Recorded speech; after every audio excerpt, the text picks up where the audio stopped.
Donc, bonjour tout le monde. Donc là, c'est le deuxième de nos rencontres dialogues.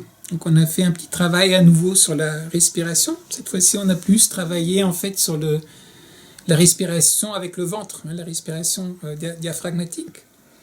Et donc là, on va parler un peu de la pratique, hein, si jamais il y a des questions ou des réactions. Et ensuite, en fait, on aura la discussion sur les deux premières lettres, hein, de cheminer sur la voie, donc qui sont vraiment les débuts du cheminement. Donc, bienvenue à tout le monde. Et là, en fait, vous êtes dans une démarche qui est naturelle et qui n'est pas forcée. Hein, quand on dit interne, c'est aussi ça. C'est que votre démarche, elle vient de l'intérieur. Et non pas quelqu'un qui vous impose qu'il faut faire ceci ou cela. C'est vous, c'est votre propre cheminement qui petit à petit qui vous amène à découvrir des choses et qui au départ vous confusionne. Donc là, c'était la première partie. Vous voyez, donc je fais un peu le lien avec les lettres, si vous avez envie. Oui, c'est aussi au départ, on ne sait pas trop. On est un peu perdu. On est comme les chevaliers là, de la table ronde là, pour la quête du Graal. Ils disent pour que la quête du Graal vaille la peine en tant que telle, il faut que ce soit une quête personnelle et que chacun, de manière individuelle, doit en fait mener cette quête. Et il faut la commencer où? Dans l'endroit de la forêt qui est le plus obscur, où il n'y a pas de chemin. Parce que dès qu'on commence à cheminer sur un chemin qui existe déjà, c'est plus notre chemin, c'est le chemin de quelqu'un d'autre. Donc en fait, à un certain moment, au départ, effectivement, on est dans une situation où on ne sait pas trop où on est, puis on essaie de comprendre un peu, et petit à petit, le cheminement se met en marche. Et alors, je voulais juste vous montrer, parce qu'on est sur... je suis chez moi, donc j'ai la chance de pouvoir montrer les livres, sur cette histoire de cheminement, et un peu le cheminement, entre guillemets, du héros, hein, qui est justement la personne qui se trouve lui-même, hein, c'est un peu ça l'histoire des héros. Je ne sais pas si vous le connaissez, c'est Joseph Campbell. Hein, Je descends un peu. Ah voilà, hop. Ah, voilà. Donc Joseph Campbell, The Hero with a Thousand Faces, donc le héros aux 1000 visages, ça a été traduit aussi en français. Donc c'est en fait un peu les mythologies du monde entier qui racontent un peu tous la même histoire, hein, dans des formes différentes, mais c'est cette figure du héros qui est la personne qui est dans un état de conscience, bon il n'est pas trop conscient, puis il y a certaines choses qui le réveillent un peu de sa zone de confort, et puis il y a toute une quête pour que petit à petit en fait il se découvre à un niveau plus profond. Il y a un deuxième livre, alors je ne sais pas comment c'est dit en français, Pathway to Bliss, hein, qui est aussi un peu ce cheminement vers soi-même. Alors le sous-titre, c'est Mythologie et transformation personnelle. Parce que quand vous lisez les mythes et les légendes, finalement, c'est à chaque fois, c'est des allégories, hein, de notre propre transformation. Et il y a un autre ouvrage que je cite, alors juste je vous le montre, c'était Michel Laliot, hein, qui était le fondateur du laboratoire d'anthropologie juridique, où j'avais fait ma thèse de doctorat, Le droit et le service public au miroir de l'anthropologie.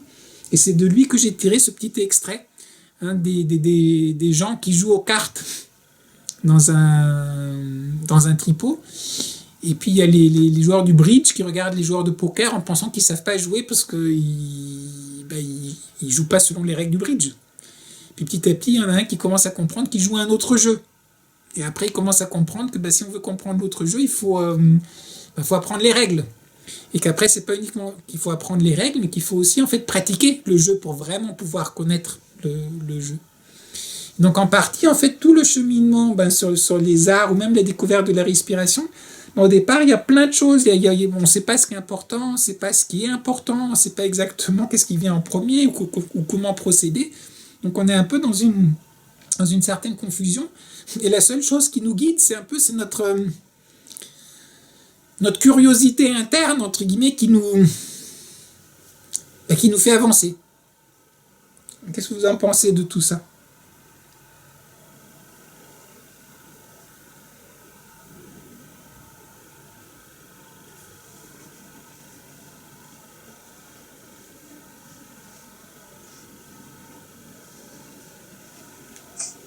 Ah là, C'est maintenant, notre curiosité interne qui nous fait avancer, mais après, parfois, on a des questions qui sont. Enfin, je veux dire, est-ce que c'est bien. Enfin, je sais pas, je te l'ai déjà demandé, mais est-ce que c'est bien justement de toujours se poser ces questions? Et comment savoir, en fait, si. Ben, pour avancer, si on est. Pas la question d'être sur le droit chemin, mais tu vois, quand tu parles de la lettre, les quêtes, en fait, quand ils se retrouvent. Dans la forêt où c'est le plus terrible, enfin, c'est comment on sait en fait, enfin, je sais pas comment expliquer ça, comment on sait si on est sans bouche, si on a, tu vois, voilà, si on pratique faux, comment on fait pour, parce que tu es là pour nous le dire, bien sûr, quand tu es là, mais quand on est tout seul, des fois. je crois qu'une des choses qu'il est important de constater, c'est qu'on le veuille ou non, les questions, elles se posent. Donc la question, c'est pas de se dire est-ce que c'est bien de se poser des questions, est-ce que c'est pas bien de se poser des questions, est-ce que je me pose les bonnes questions ou pas. C'est de prendre note, c'est de dire la question, elle se pose. Et alors souvent, on pense qu'une question, c'est quelque chose qui a avant tout comme but de trouver une réponse. On pense une question, pourquoi est-ce qu'on pose une question? C'est pour avoir une réponse. Un autre aspect que peut avoir une question, c'est une question, même si elle n'apporte pas une réponse, déjà une question, c'est quelque chose qui peut nous faire explorer quelque chose, qui peut nous faire le tour de quelque chose. Donc peut-être qu'on n'aura pas forcément, par exemple, j'ai la question, où est la fin du monde? Alors peut-être que je ne la trouverai pas parce que la Terre est ronde. Mais si je vais chercher où est la fin du monde, ça va me faire voyager tout autour du monde.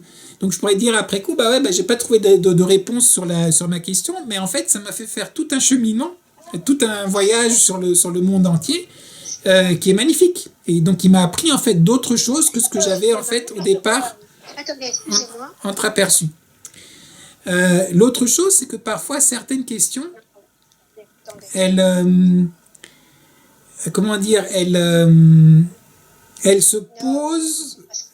Peut-être, Marie-Françoise, ce que tu peux faire, tu peux te mettre sur éteindre le son pendant que tu téléphones. Certaines questions, en fait, quand vous posez des questions, il y a aussi le processus parfois d'user les questions. Votre intellect, il ne peut pas s'empêcher de poser des questions. Et donc, vous posez. Et à certains moments, vous vous rendez compte que certaines des questions, en fait, ne se posaient pas forcément de la manière dont vous pensiez qu'elles se posent. Et là, j'aime beaucoup l'exemple, c'était ma maître de yoga en Inde qui racontait, quand elle était jeune, elle est américaine à la base d'origine. Donc, elle racontait quand elle avait 15 ou 16 ans, la grande préoccupation énorme, qui était le thème principal de longues veillées et discussions philosophiques avec ses amis, c'est faut-il embrasser au premier rendez-vous? Ça, c'était vraiment la grosse question métaphysique et existentielle. Et elle a dit, en fait, à un certain moment, en fait, la question se pose pas, en fait. Mais c'est pas qu'à un moment ou à un autre, tu as eu une solution en tant que telle. C'est juste qu'à un moment ou à un autre, tu te rends compte, tiens, je me la pose plus, en fait, cette question. En fait, cette question, quelque part, elle s'est évacuée avec l'expérience de vie. Mais n'empêche que pendant le moment qu'on se la posait et qu'on discutait, elle était super importante, elle était essentielle. Enfin, c'était la question à laquelle il fallait trouver une réponse. Et je crois qu'il y a pas mal de questions comme ça qu'on peut avoir qui sont un peu du même ordre. Qui sont un peu des questions qu'on se pose à un moment donné, qui sont importantes parce que d'une part, elles nous font explorer un certain nombre de choses, c'est bien. Puis en même temps, en nous faisant explorer, peut-être découvrir certaines autres choses, certaines de ces questions, en fait, elles s'érodent. Petit à petit, elles tombent. Elles font plus forcément sens pour après. Donc, ce qui est intéressant, c'est de les noter. Enfin, noter dans le sens de prendre conscience de ce processus-là. Et je crois que c'est très très important. C'est pour ça que j'ai commencé un peu les 2 premières lettres par ça. Ne jamais oublier cet état de confusion relative dans laquelle on est. Là, si on dit toujours, oui, bah, le cheminement, c'est savoir, mais oui, mais si on sait, alors si on a déjà les réponses, mais alors il est où votre cheminement? Il n'y a plus de questionnement. C'est pas comme ça que les choses se passent. Hein, moi, c'est pour ça que je vous ai montré là aussi le livre de Michel Laliot. Oui, bah, à la base, c'est vrai, je suis chercheur aussi, j'étais anthropologue. Quand on cherche ce qu'on ne connaît pas encore. On ne cherche pas ce qu'on connaît. Ce qu'on connaît, c'est pas la peine de le chercher. Donc forcément, dès que vous êtes en train de chercher, vous êtes face à l'inconnu. Donc vous êtes face au doute. Donc vous êtes face à tous les questionnements aussi par rapport à vous-même, de vous dire, est-ce que ça vaut même la peine de continuer à chercher? L'exemple que je vous donnais tout à l'heure, la fin du monde, est-ce qu'elle existe? Peut-être qu'une fois que vous avez voyagé pendant des années et des années et que vous n'avez toujours pas trouvé la fin du monde, peut-être que vous allez vous poser des questions en vous disant, mais est-ce que je ne suis pas en train de rater ma vie? Est-ce que je ne suis pas en train de perdre mon temps? Est-ce que je ne pourrais pas faire autre chose avec mon argent, avec mon temps? Est-ce que je ne pourrais pas avoir une famille ou quelque chose comme ça? Au lieu d'aller faire l'imbécile à essayer de trouver la fin du monde que je pense ne pas trouver. Donc en fait, toute cette partie-là, elle est extrêmement importante dans le cheminement, je crois.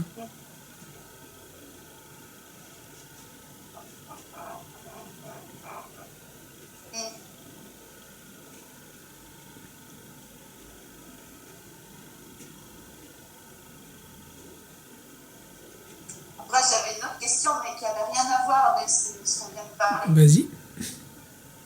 Et ça fait partie des lettres, hein. Tu as dit si on a des questions sur les lettres. Vas-y. C'est pourquoi, plusieurs fois je me pose la question, comment on écrit Tai Chi Chuan? Pourquoi on l'écrit? Alors, tu vas me dire, c'est les différences de langue. Pourquoi, en fait, quand tu l'écris avec Tai Chi Chuan, enfin, je ne sais pas comment on prononce.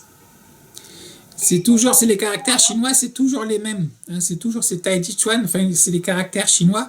Le problème, c'est que les caractères, il faut les retranscrire d'une manière ou d'une autre. Parce qu'on n'a pas les caractères chez nous. Et donc, en fait, pendant de nombreuses années, on a retranscrit Tai Chi Chuan. Je ne sais plus comment s'appelle, en fait, cette retranscription. Donc, avec T-A-I, puis C-H-I-C-H-U-A-N.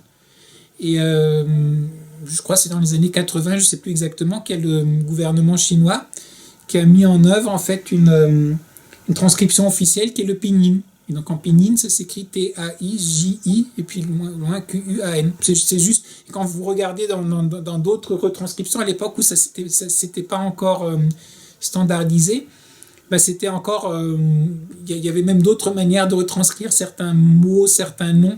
Donc effectivement, parfois c'est un peu embêtant parce que vous lisez sur des personnages et puis en fait la transcription de leur nom est irreconnaissable. Donc, c'est effectivement, parfois, c'est un peu compliqué. Est-ce que ça n'est pas en raison de la nécessité pour les Chinois d'utiliser les claviers? Oui, c'est possible. Je ne me rappelle plus quelle était la raison pour laquelle ils se sont mis au pinyin. Je crois qu'une autre raison, c'était tout bêtement d'avoir une transcription standard. Parce qu'avant, en fait, tout le monde faisait sa propre transcription. Et donc effectivement, ça crée pas mal de confusion. Le pinyin permet d'utiliser un clavier occidental pour écrire du chinois. Et donc, Tai Chi, l'idéogramme Tai Chi s'écrit en tapant les lettres Tai Chi. Oui, mais ça, tu aurais pu le faire aussi avec l'autre truc. Tu sais, si tu écris Tai Chi avec C-H-I, si tu avais mis tu aurais pu. Donc il fallait juste qu'à un moment donné, en fait, on se mette d'accord en fait sur une transcription. C'est une décision arbitraire, oui, effectivement. Après, il y a une question de prononciation aussi. C'est-à-dire pour nous, le je Chouintan est difficile, c'est pour ça qu'on dit Tai Chi.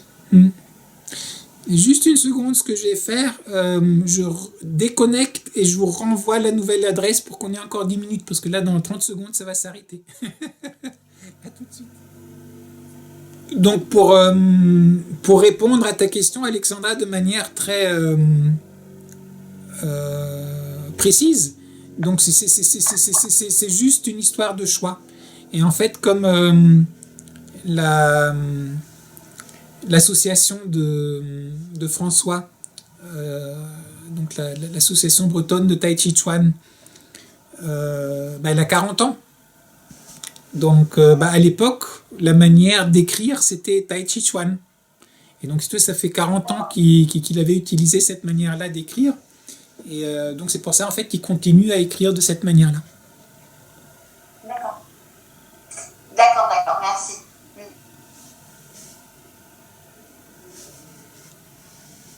J'ai une question.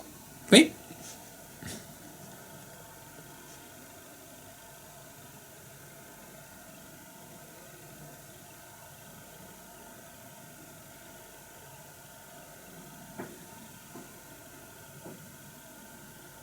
Comment savoir qui est le vrai fond, le vrai soi?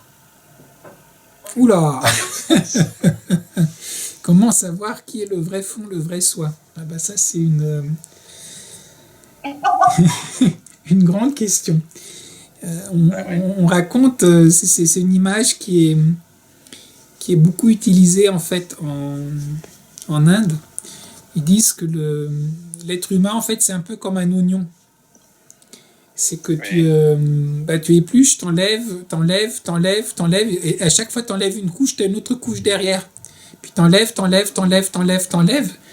et quand t'as tout enlevé, il y a rien. Et donc, ça c'est une manière d'aborder les choses.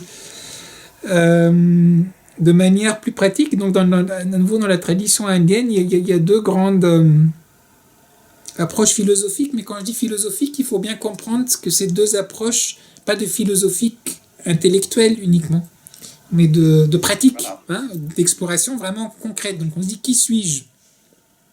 C'est ça. Et donc une des approches, c'est neti neti. Neti neti, ça veut dire ni ceci ni cela. Donc on commence, par exemple, je sais pas, on pratique son tai chi, on dit je suis le corps, donc il faut que mon corps soit en bonne santé, puis on commence à pratiquer. Puis à un certain moment, il y a l'énergie qui commence à circuler, on commence à dire non, mais en fait c'est pas le corps, c'est l'énergie qui est le vrai truc que je suis, enfin c'est plus profond. Puis on continue à pratiquer, puis on commence à se rendre compte, maintenant oui, mais l'intention, l'esprit, c'est ça qui est le truc en fait, c'est pas l'énergie. Donc à chaque fois, en fait, on explore une partie de ce qu'on pense être, ou à un autre niveau, nos émotions, nos pensées. Est-ce que je suis mes pensées? Non, il y a quand même mes émotions qui sont vachement fortes, mais est-ce que je suis mes émotions? Non, le corps, non. Donc à chaque fois, non, pour éliminer petit à petit tout ce qui est pas nous, pour que la seule chose qui puisse rester, c'est ce qu'on est, entre guillemets, réellement. L'autre approche, c'est iti, c'est dire ceci et cela.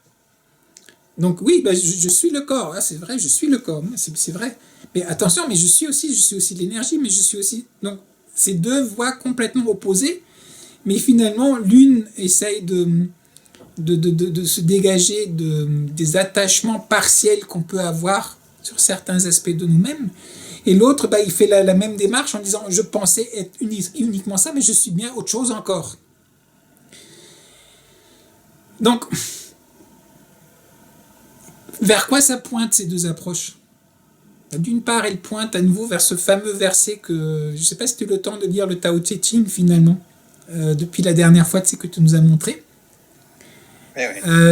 Donc avec cette fameuse première phrase qui est le Tao dont on peut parler n'est pas le Tao. Toutes les démarches de recherche de soi-même, tu ne peux que pointer vers quelque chose, mais ce quelque chose, il n'est pas dissible, exprimable en tant que tel.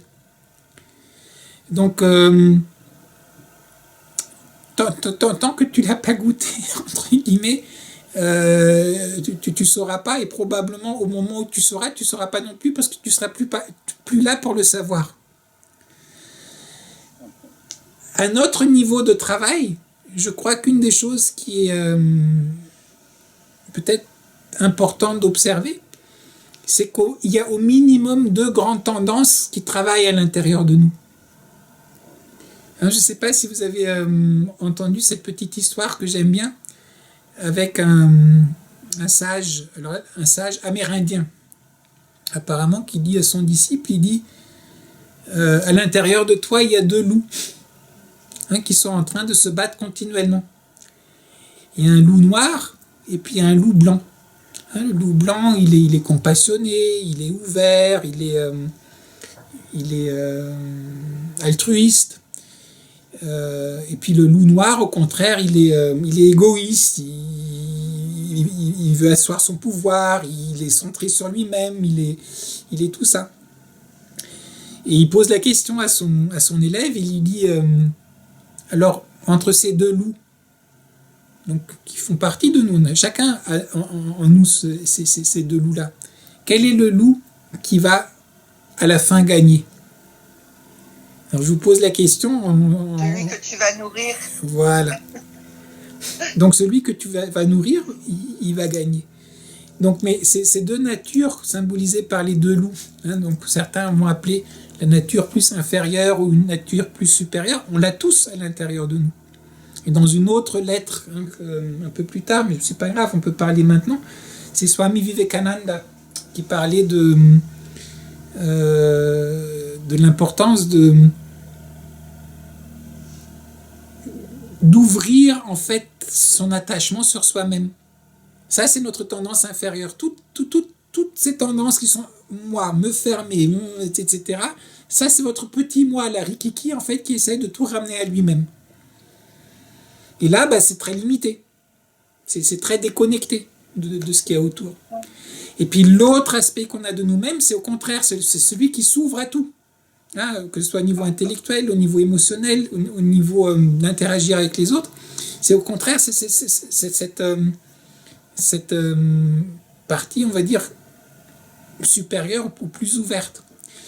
Et tout notre cheminement en tant qu'être humain, il est entre ces deux-là. Est-ce que je reste dans mon cocon? Est-ce que je reste enfermé? Est-ce que je vois que moi? Est-ce que je vois que mes désirs? Est-ce que je vois que ça? Ou est-ce que petit à petit, j'ouvre mon horizon? Est-ce que j'ouvre mon cœur? Est-ce que j'ouvre mon mental? Est-ce que j'ouvre ce que je suis de manière générale?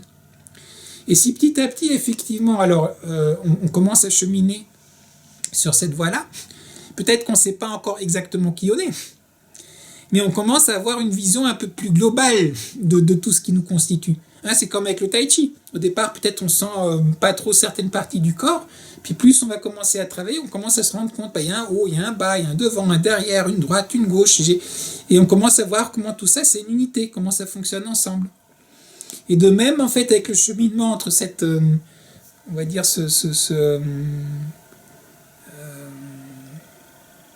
certains appellent personnalité et individualité, hein, la personnalité toute personnelle et puis l'individualité qui est un peu plus universelle. Dans ce cheminement-là, on goûte et on commence à se découvrir. Et puis à un certain moment, plus on ouvre, hein, c'est ce que disent la plupart des traditions, arrive à un certain moment où, pouf, on est même au-delà de tout ça. Quand on a vraiment ouvert, hein, que c'est l'état de Bouddha pour un Bouddha, c'est l'état de devenir immortel pour un immortel, c'est devenir un avec Dieu pour un chrétien, que votre volonté soit faite, que j'existe plus, enfin, c'est juste le divin qui s'exprime.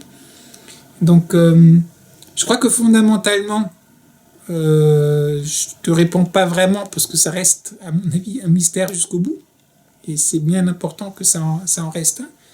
Mais c'est pas parce qu'au niveau ultime, ça reste toujours un mystère qu'il n'y a pas beaucoup de choses qu'on peut goûter, expérimenter sur la voie.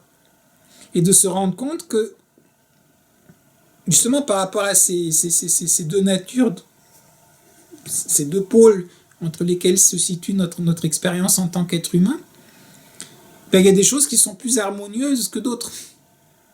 Il y a des choses dans lesquelles on respire plus que dans d'autres. Et donc le travail, je trouve, par exemple de Tai Chi, de Qigong, il nous permet de nous rendre compte un peu de ça. Déjà à un niveau physique, et puis petit à petit, ça nous fait découvrir le côté énergétique, ça commence à nous faire découvrir l'esprit. Puis on commence à se rendre compte que parfois même pour pratiquer, si notre esprit est trop comme ça, on ne peut pas bien être même dans le corps. On commence à voir comment tous ces différents niveaux, en fait, forment une unité. Donc ce que je dirais en gros, c'est que je n'ai pas une réponse sur qui on est. Mais la chose qui est intéressante par rapport aux voies qu'on est en train de partager, c'est que c'est des voies qui nous permettent, j'aime beaucoup cette image, je sais pas, m'était venue une fois quand on avait une discussion avec une amie, c'est comme si on avait tout le temps habité, on a une grande maison avec une villa avec jardin et tout, et on a passé tout son temps dans sa chambre. Et à un certain moment, on sort de sa chambre et on se rend compte que la chambre est au premier étage, mais il y avait un deuxième étage, il y a un salon, il y a des chambres d'amis, il y a une cuisine, en bas il y a la chaudière, il y a la cave, il y a un grenier en haut, et puis on peut même sortir de la maison, et puis en fait il y a un jardin autour de la maison. Si on va encore plus loin, même on peut pousser la porte du jardin parce qu'il y avait un mur autour du jardin et on se rend compte que là, il y a une forêt encore autour. Et ça se trouve, si je traverse la forêt, je tombe sur une ville dans laquelle il y a plein de maisons, donc il n'y a pas que ma maison à moi. Donc je dirais que le cheminement, c'est un peu commencer à comprendre, donc de voir qu'il y a toutes ces choses qu'on n'imaginait peut-être même pas au départ, et puis de voir en quoi elles sont liées, comment on fait partie de tout ça. Il y avait Raymond Panicard qui donnait une belle analogie par rapport aux sociétés traditionnelles et aux sociétés modernes. Il disait les êtres humains, enfin tout le monde, c'est comme une toile avec les nœuds où se croisent les fils de la toile. Et il dit les êtres humains, c'est les nœuds de cette toile. Là, on tisse en fait plein de relations. Et il dit dans les sociétés traditionnelles, l'accent il est mis sur la toile. Là, on est surtout tous ces liens qui se rencontrent en nous. Mais donc, d'où l'importance de la société, de toutes les règles sociales qu'il faut suivre, etc. Parce qu'on a nos statuts sociaux qui sont très très importants, qui nous définissent. Et dans les sociétés modernes, là, on a mis plus l'accent sur le nœud. Sur le côté de l'individualité, de la particularité, de l'originalité du nœud. Et pas de tous les liens. Et donc, certainement, les deux approches ont mis le doigt sur quelque chose d'important. Et donc, à nous, entre guillemets, de découvrir, pour découvrir qui est Maurizio, tu es en train de faire la deuxième édition du livre là, de ton papa. Qui était ton papa? D'où venais-tu? Qui étaient tes ancêtres? Qui sont là maintenant? Moi, depuis que je connais Maurizio fait fondamentalement partie de moi aussi. Toutes les discussions, les échanges qu'on a eus. Et vice-versa. Et vice-versa. Merci bien. Merci pour ce tour d'horizon, qui est infini, bien sûr. Et qui est une beauté d'une certaine manière, parce qu'on ne se lasse jamais. Il y a toujours quelque chose à découvrir. Exactement. Et qui peut, pour certains, aussi faire peur un peu au départ. Parce qu'on se dit, mais bon, il n'y a pas de fin à cette histoire. Mais en même temps, la beauté de la chose, c'est que dans le cheminement, je crois petit à petit se développe aussi une certaine confiance et puis une certaine capacité d'appréciation de ce qu'on est en train de découvrir. Donc au lieu d'être constamment uniquement focalisé sur la fin du chemin, petit à petit, on commence à apprécier le voyage aussi. En se disant, quand on arrivera, on arrivera. Mais en attendant, profitons déjà du voyage et de tout ce que le voyage nous fait entreapercevoir. Goûtons, chaque moment. Goûtons. Ok, donc est-ce qu'il y a encore une soit question ou réaction, ou sinon le dernier que je voulais vous montrer aussi, ça c'est très très intéressant. Donc c'est le livre de l'œuvre complète de Chuang Tzu. Chuang Tzu, Lao Tzu, donc vous connaissez, c'est le fameux Tao Te Ching. Moi j'ai la vidéo qui est totalement bloquée. Ah oui, apparemment c'est la connexion qui est pas géniale. Donc le Tao Te Ching, donc ça c'est un des classiques, enfin c'est la base avec le I Ching du taoïsme. Et Chuang Tzu, c'était si vous voulez comprendre le taoïsme, je dirais Lao Tzu et Chuang Tzu sont vraiment les deux références fondamentales. Donc l'œuvre complète de Chuang Tzu, il y a plein de petites histoires. Et il y en a certaines qui sont plus ou moins compréhensibles, mais ça vaut le coup pour vous. Voilà, vous avez commencé à lire déjà aussi un tout petit peu, mais ça vaut le coup. Alors à nouveau, moi quand j'ai commencé à lire Chuang Tzu au départ, on lit, et puis il y a certaines histoires vraiment on ne comprend pas, alors on passe à une autre histoire, et puis il y a certaines histoires qui directement nous parlent, et puis certains nous parlent un peu moins au début. Et puis certaines, en fait, commencent à faire sens avec la pratique. Hein. Rien que le fait de pratiquer un peu, certaines choses prennent sens. Et puis certaines choses sont reliées un peu après avec la culture chinoise. Donc il y a aussi un certain symbolisme ou certaines choses où quand on ne connaît pas, on ne peut pas pleinement apprécier. Hein, mais ça vaut vraiment le coup. Hein, donc si vous voulez rentrer un tout petit peu dans l'univers, on va dire, taoïste, les histoires de Chuang Tzu valent vraiment la peine d'être lues pour vous imbiber un peu, on va dire, de l'ambiance.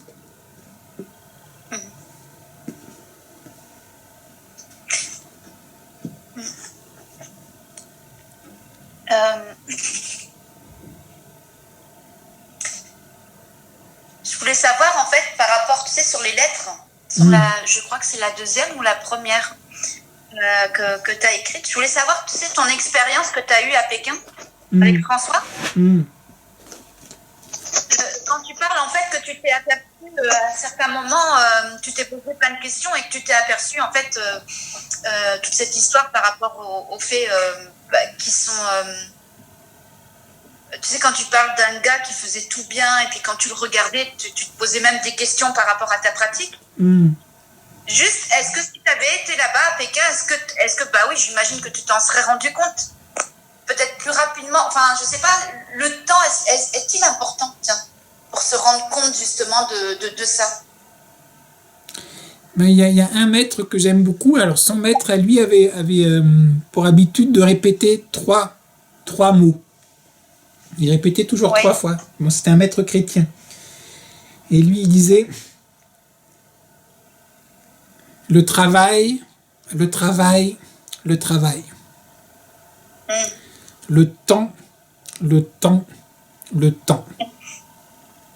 La foi, la foi, la foi. Donc il disait, pour comprendre quoi que ce soit, faut bosser. Hein. Si tu bosses pas, on peut avoir certains talents, etc. Mais il faut travailler. Mais même si tu travailles comme d'arrache-pied, comme un forcené, les choses prennent leur temps. Et il n'y a pas de raccourci. Les choses prennent le temps qu'elles doivent prendre. Et puis quand je dis ça, c'est 10 ans ou c'est 5 ans, ça dépend des personnes que nous sommes. Hein, mais les choses prennent leur temps. Et dans le temps que prend le travail, il y a plein de moments de doute, de remise en question, des moments peut-être où on a envie d'abandonner, on se dit mais j'ai tout fait faux, c'est pas bon du tout, etc. Donc quelque part, il faut aussi cette foi, cette confiance, on peut dire, de se dire cheminons. Voilà, la vie est comme ça. Et donc par rapport à la question que tu poses, oui, forcément, oui, il faut le temps. Et puis tout le monde ne cherche pas la même chose. Mais la question qu'il faut se poser, c'est par rapport au questionnement qu'on a. Et c'est pour ça que ces doutes sont extrêmement importants. Si on ne se pose pas de questions, d'une certaine manière, on n'a pas de problème, on est heureux à un certain niveau. Comment on dit ça dans la Bible, il y a ça, non? Bienheureux les simples d'esprit. Alors à nouveau, on peut interpréter de manière différente, mais de manière générale, oui, la personne qui ne se pose pas de questions, c'est merveilleux. Il ne se torture pas avec plein de problèmes psychologiques et de questionnements éthiques et de questions spirituelles, etc. Voilà. Donc c'est une première innocence. Après un certain moment, on commence à peut-être se poser certaines questions, et donc là on la perd, cette innocence. On se rend compte que peut-être le monde, il n'est pas aussi harmonieux qu'on pensait au départ, que c'est un peu plus compliqué. Et après, un des grands travaux dans toutes les traditions, c'est comment retrouver la seconde innocence, d'être à nouveau innocent, mais avec toute la sagesse accumulée, redevenir comme des enfants. Il y a ça dans la Bible, mais il y a ça dans les taoïstes. Tout le travail, c'est redevenir comme les enfants, finalement. Donc, tout d'un coup, j'ai perdu le fil.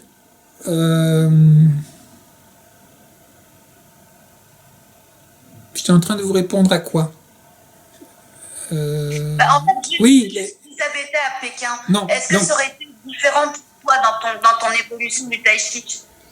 Non, donc voilà, donc la question c'était ça, c'était de dire, donc on a une innocence au départ, puis puis chacun étant qui on est, on a certains questionnements. Et puis en fait, qu'on le veuille ou pas, on va essayer de répondre à ces questionnements-là. Et c'est par rapport à ça qu'on va soit faire comme Françoise là, qui est en train de faire tout en cheminement de peinture. Et là en ce moment, c'est par rapport à la peinture abstraite. Tu te poses des questions. Enfin, c'est là-dessus, c'est entre guillemets la question que tu essayes d'explorer en ce moment. Qu'est-ce qui nous pousse vers ça ? Qu'est-ce qui fait que certaines personnes, pour comprendre qui ils sont, pourquoi ils deviennent médecins ? Et que d'autres, ils deviennent menuisiers ? Et que d'autres décident, je sais pas, de faire du tai chi, et d'autres décident de faire de la peinture. Enfin, qu'est-ce qui fait ? On ne sait pas fondamentalement ce qui fait tout ça.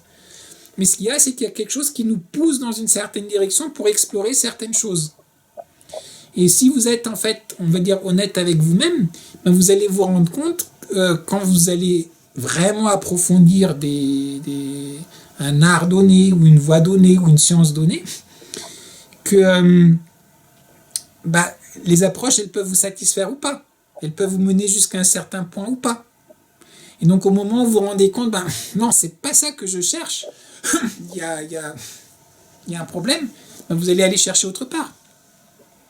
Il y a aussi les professeurs, par exemple, qui peuvent vous donner jusqu'à un certain niveau. Moi, j'ai rencontré certaines personnes qui, à un certain moment dans ma vie, ont pu beaucoup m'inspirer. Et quand je les ai rencontrés 10 ou 20 ans après, je me rendais compte que dans ma perception, ils étaient beaucoup plus sages que ce qu'ils étaient, entre guillemets, comment je les voyais 20 ans après. Mais parce qu'à un moment donné, moi, j'étais à un certain endroit, et par rapport à où j'étais, ces personnes ont pu me donner beaucoup de choses. Donc, ils m'ont mené, on va dire, à découvrir certaines choses. Puis après, je suis allé voir d'autres personnes, et puis d'autres expériences pour aller plus loin. Et donc, à chaque fois, en fait, les êtres humains qu'on rencontre, les choses qu'on approfondit, nous permettent d'avancer dans une certaine mesure. Et quand je dis avancer peut aussi vouloir dire que parfois, on va prendre 5 ans ou 10 ans à faire quelque chose où finalement, on va dire, c'était faux. En fait, j'étais pas bon. Et là, ça demande une grande humilité de dire, non, je me suis planté. Enfin, je pensais que... Alors, ça ne veut pas dire que c'est à jeter, parce qu'il y a certainement des choses que j'ai apprises dedans, mais c'était pas ça. Il y avait mon prof de karaté qui avait commencé à faire le karaté, c'était, je crois, dans les années 70 ou quelque chose comme ça en France, où il n'y avait pas beaucoup de technique. Donc, ils ont fait tout un travail qui était très physique, ils se sont cassés le corps, ils se sont cassés le genou, le dos, etc. Il avait déjà passé sa ceinture noire, c'est là qu'il a rencontré d'autres karatékas qui travaillaient avec ses maîtres casés. Et quand il a commencé à voir leur travail, il s'est dit, ah ouais, non, ça c'est pas pareil. Donc je recommence à zéro. Je me rends compte que toute ma manière de travailler, elle était pas bonne. Et là, je suis content maintenant de savoir apprécier un bon enseignant, parce que j'ai aussi le contraste entre le mauvais et le bon. Madou Ampateba raconte ça, il dit, pour connaître le vrai, il faut aussi connaître le faux. Parce que sinon, comment est-ce que vous savez faire la différence entre les deux ? Donc pour dire, je crois que quel que soit l'endroit où tu commences, ça peut être aussi un coup de bol. On se dit, je suis intéressé par le tai chi, puis on va chercher, je sais pas, ici à Arcachon, à la Teste, qui est-ce qu'il y a comme prof, puis on va commencer à pratiquer avec. Et donc c'est magnifique, puisque c'est l'entrée en matière.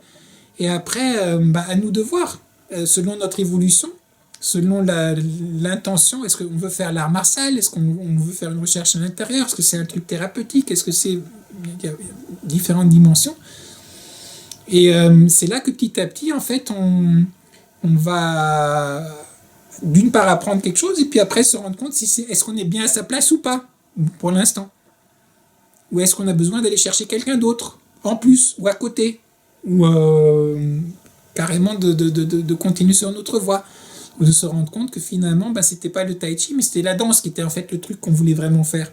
Et que pour une raison X, Y ou Z, on a dû passer par le tai chi pour arriver à la danse après. Donc je crois que si on se met à l'écoute, petit à petit, on le trouve, son cheminement. Mais ce qui est extrêmement difficile là-dedans, c'est... Étienne Leroy, mon professeur qui était mon directeur de thèse en anthropologie, un de nos gros enjeux, c'était de faire toujours la chasse à l'ethnocentrisme. On est tous ethnocentriques, dans le sens qu'on a tous tendance à voir le monde à travers nos lunettes culturelles, par rapport à nos présupposés. Donc dans toutes nos constructions scientifiques, elles sont toujours ethnocentriques. Donc en fait, on a toujours essayé de les rendre de moins en moins ethnocentriques. Et lui, il disait souvent, attention, quand vous pensez que vous ne l'êtes pas, quand vous pensez que vous l'avez l'affaire, que donc là, vous êtes vacciné, c'est bon, là, t'es très certainement en train de te refaire avoir. Donc il faut, quelque part, à un certain niveau, avoir ce doute constant. C'est pas qu'il faut se flageller en disant j'ai trouvé quelque chose de bien et je me flagelle, mais vraiment je sais pas. Tant que je sais pas, vraiment je sais pas. Et puis il y a certaines choses, par exemple, sur lesquelles dans la pratique, la plupart des choses que je partage avec vous, tant que j'ai pas vérifié, je partage pas. Mais quand là je vous parle par exemple de Tantien ou la respiration, les choses qu'on a parlé avant, pourquoi je peux vous en parler? Parce que ça fait des décennies que je travaille sur ces choses-là et que ça tient le coup. Alors je dis pas que ça peut pas être mené plus loin à d'autres niveaux, hein, c'est possible. Mais il y a certaines choses où petit à petit on commence à se rendre compte, non, là c'est pas je crois que, c'est je sais.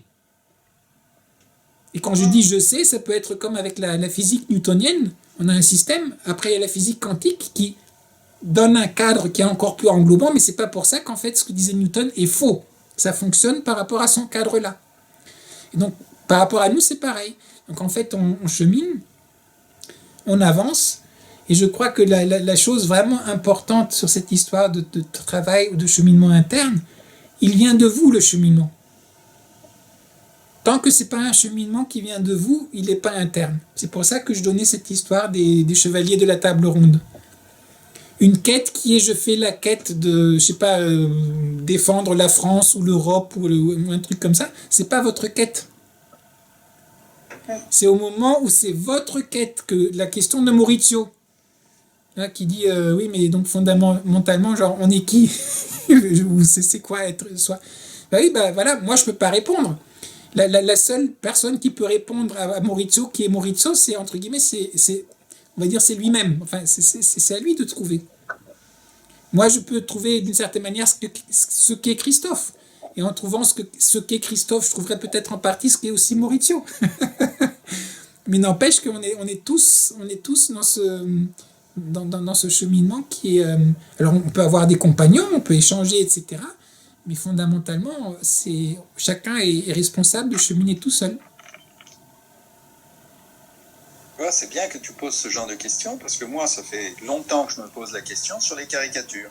Pourquoi, depuis une 60aine d'années, j'ai expérimenté, exploré plein de pistes différentes, mais ça ne me satisfait pas. Et plusieurs fois, je me suis arrêté en disant « ça va pas, j'arrête tout ».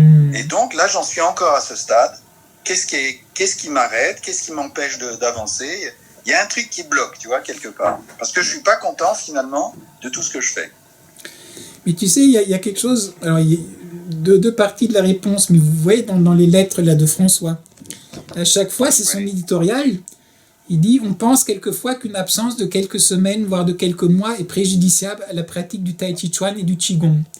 On doit se dire que ces absences sont concomitantes à la pratique. Car comme le dit le Tao Te Ching, le chemin du progrès paraît rétrograde. Le chemin uni paraît raboteux. » Donc, et il continue ainsi, comprenez bien qu'il est naturel et même logique que la pratique ne s'inscrive pas dans une progression linéaire. Donc je crois qu'une chose, c'est vraiment de bien comprendre ça. C'est toi à chaque fois que tu arrêtes et que tu reprends, j'aimais beaucoup cette image. C'est pas qu'on tourne en rond. Tu sais, je fais et puis j'arrête et puis non, c'est à chaque fois ça monte. Une spirale. On espère. Et donc pas spirale, tu sais, quand tu fais du pakwa, j'ai fait pendant un certain temps le pakwa autour d'un arbre. Et plus en fait je tournais autour de l'arbre, je tournais beaucoup autour de l'arbre à ce moment-là, parce que je faisais que ça. Donc plus je tournais autour de mon arbre, plus je m'enfonçais dans le sol. Tu sais, tu traçais en fait, c'est la spirale. Voilà. Donc là, symboliquement, espérons que c'est pas cette spirale-là, tu sais, où à force de recommencer, etc., tu deviens complètement déprimé, en fait, tu vas en enfer, tu sais, enfin, ça devient un enfer. T'as même plus envie d'entendre parler de caricature et tu trouves plus que t'es uniquement nul et pas bon et que t'as raté ta vie et que chaque caricature, ça vaut pas la peine et puis on devient complètement dégoûté et cynique. Là, c'est terrible. Par contre, Je n'en suis pas là. voilà. Alors, tu es probablement sur l'autre spirale, tu vois, on a fait un tour, c'était pas toute l'histoire. Donc repassons un autre tour. D'ailleurs, Françoise, elle est dans le même truc par rapport à ton exploration de peinture en ce moment aussi. Tu sais, on réessaye, et puis hop, puis on relaisse, et puis on revient, et donc quelque part, ça avance. Alors je dirais juste, la chose, c'est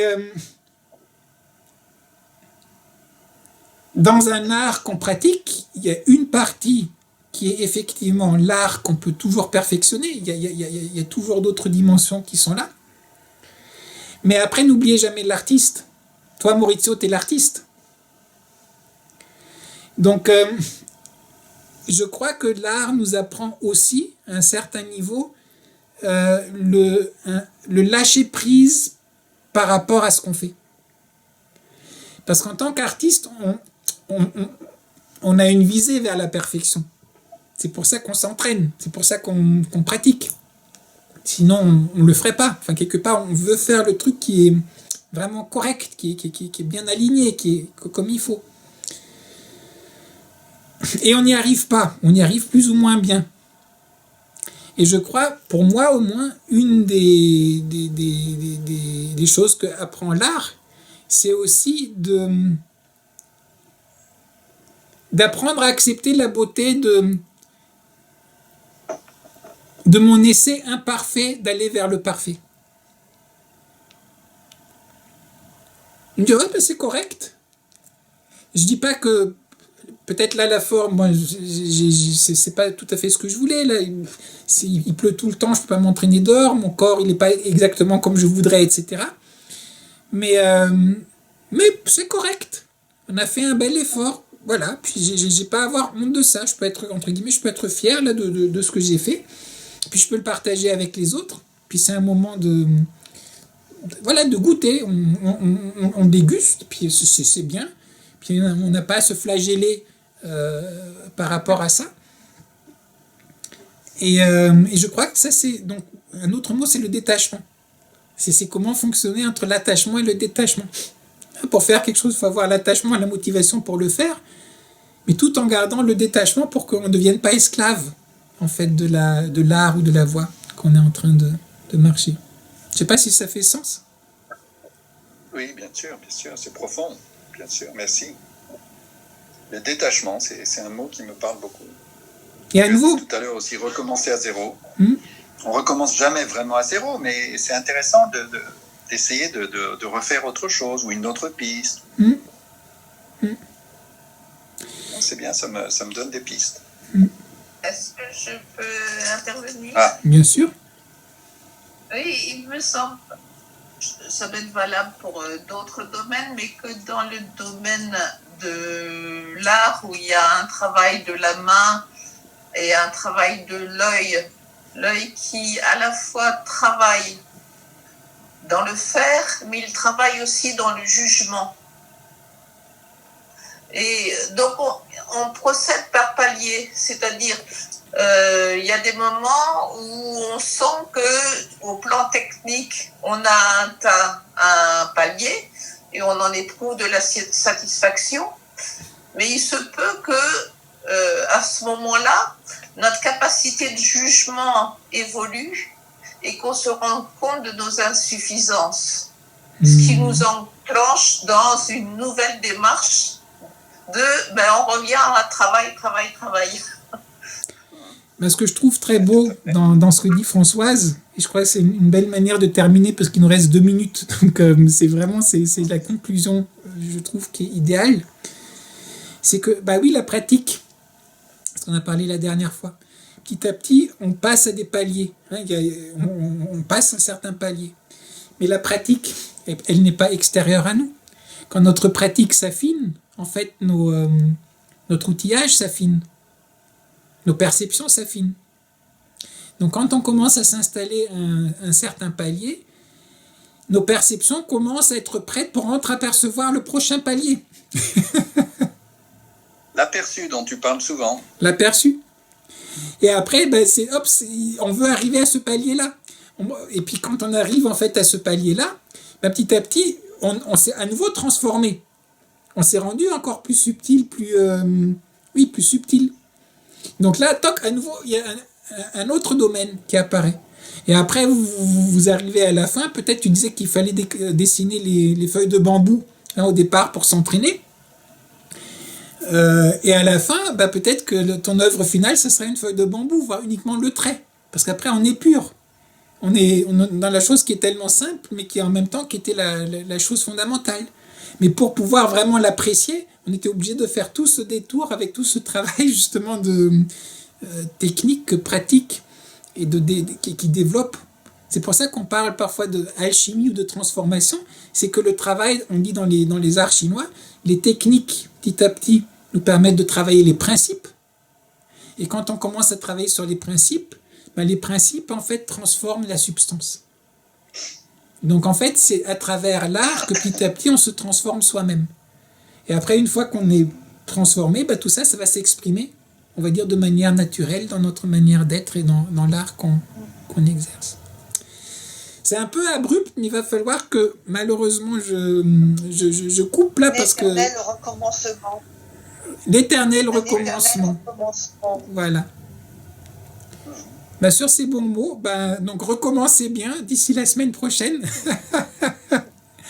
Et puis donc je vous enverrai plus de liens à l'avance parce qu'apparemment ça marche pas.